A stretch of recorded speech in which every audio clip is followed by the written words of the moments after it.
Great Edwards Onondaga Turtle Clan, and we are on the banks of the Sopus Creek in Saugerties. So, what are you doing here? Explain your trip. We canoed here roughly 720 miles plus, and we are on a circumnavigation of the Great Canoe Loop. And so, how did that get started? The idea of doing this trip. My name's Freddie Wilkinson. I'm from Madison, New Hampshire.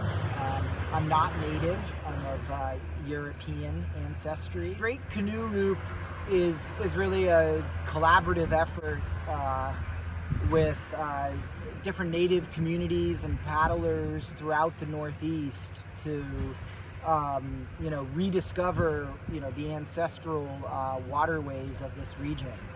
So we've been working with many local people and native tribes who have welcomed us into their home waters and shared them with us.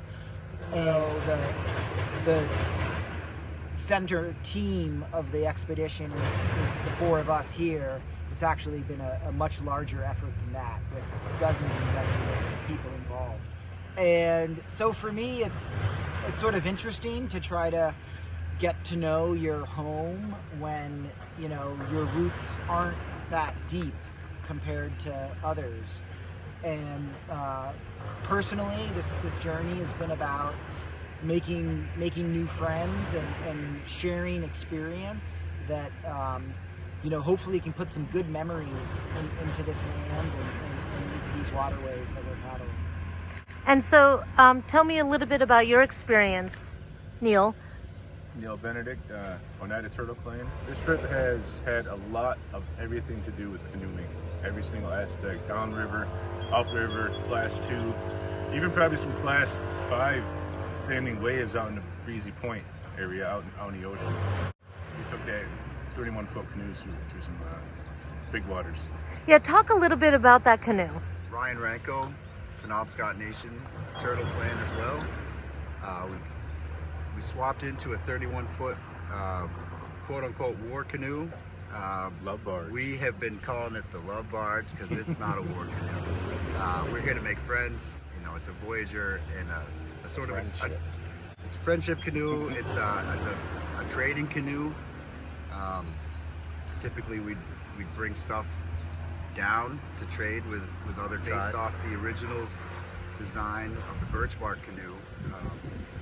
Old Town Canoe Company used that design from the original birch bark canoe to make the Penobscot 18, and a fellow tribal member had taken those measurements and mathematically stretched them to create a form to create that 31-foot Voyager canoe that we've been using since Boston Harbor to New York and up here to this spot at Arm of the Sea Tidewater Center, where we traded the 31-foot war canoe in for two smaller, still big boats, 18-foot Winonas.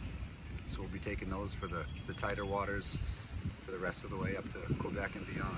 This is generally the group you see here. These are the four of us that are doing the largest portion of the trip.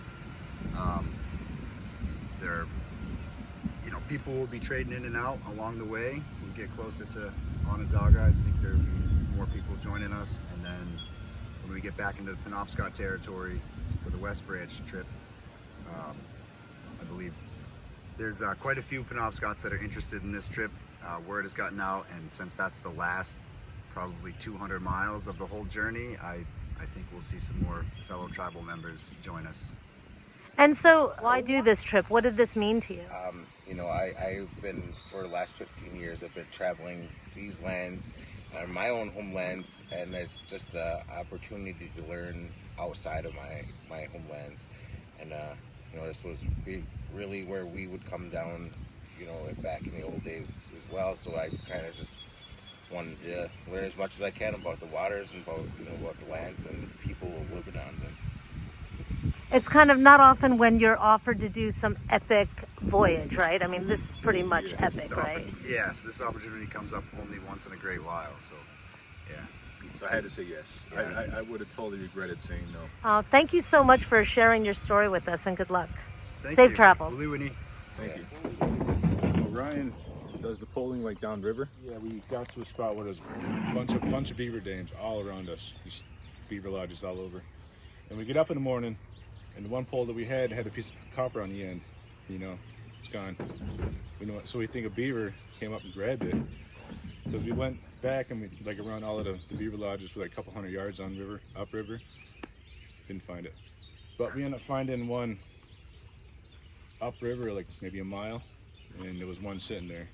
Almost the same length. Ended up being a little longer, so we just ended up like trading a beaver a pole. So the story of this journey will be published by National Geographic Books in spring, summer of 2025. Working title is Canoe Story.